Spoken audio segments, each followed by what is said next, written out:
Every prank has its limit. And for Barnaby, the prank-loving Yeti of Mount Cragmore, that limit comes when one joke goes too far. Because when your prank nearly wipes out the whole mountain's power supply, you've officially crossed into dangerous territory. Barnaby had pulled off pancake pranks, catch-up chairlifts, prank wars with snowboarders, and even outsmarted ski patrol. But legends don't stop, they escalate, and Barnaby wanted one final prank that would seal his name forever in Cragmore history. The only problem? Sometimes the bigger the prank, the bigger the risk. And this time, Barnaby almost lost everything. Barnaby wasn't satisfied anymore. Balloons, snowballs, syrup, it was all fun, but he wanted something that would leave the mountain talking for years. He spent nights pacing in his cave, muttering dad jokes to himself, sketching prank ideas in the snow.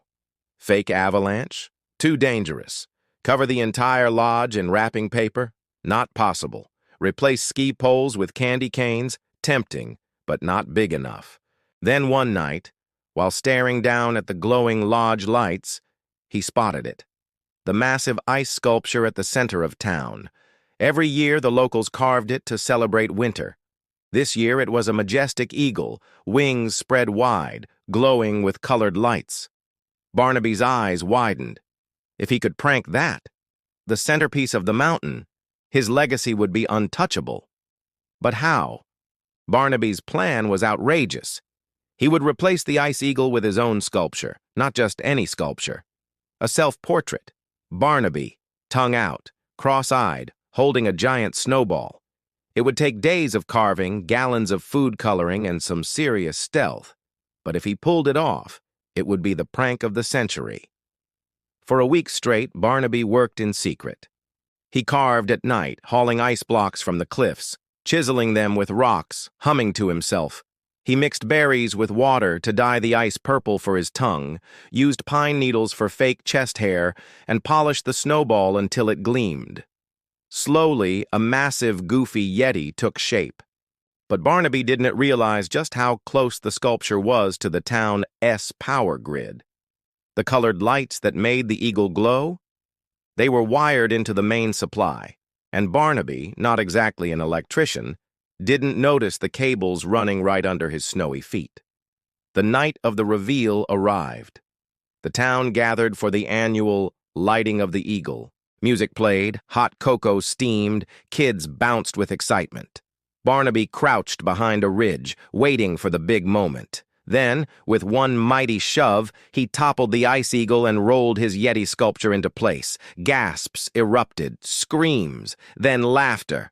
"It's a Yeti?" someone shouted. "That's amazing!" Phones came out. Flashes went off. Barnaby beamed from the shadows. He'd done it. He was a legend. And then, crack. One of the power cables snapped under the weight of the ice. Sparks flew, lights flickered. The entire lodge went dark. The mountain groaned in silence, broken only by a kid whispering, was that part of the prank?" Barnaby's heart dropped. He hadn't meant for this. He scrambled forward, desperately trying to hold the sculpture up, but it was too late. The wires smoked, the lights died, and Mount Cragmore plunged into darkness. For the first time, people weren't just laughing. They were worried. The power outage meant no heaters, no lights, no cocoa machines. Barnaby knew he had to fix it. Fast. So, for the first time ever, he revealed himself. He stomped into town, hoisted the giant ice Yeti off the wires, and set it safely aside. Gasps echoed through the crowd. The prankster wasn't a ghost, or a wizard, or a snowboarder. He was real, a massive, furry, goofy-eyed Yeti. But instead of screaming, the people watched as Barnaby carefully rewired the lights. His giant hands were clumsy. But he managed to hold the broken cables together until the power flickered back. The heaters hummed, the lodge glowed, and cocoa poured once more. The crowd erupted in cheers, not fear, cheers.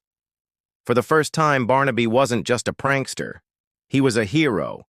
The mayor raised a mug of cocoa and shouted, "To Barnaby, the Yeti who saved the festival!"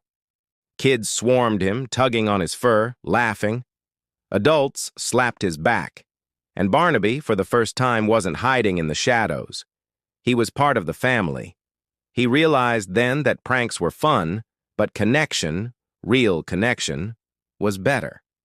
And while he'd never stop joking, because, let's face it, he was still Barnaby, he'd learned the most important lesson of all. Laughter is best when shared. Watch what Barnaby does next. You won't believe it.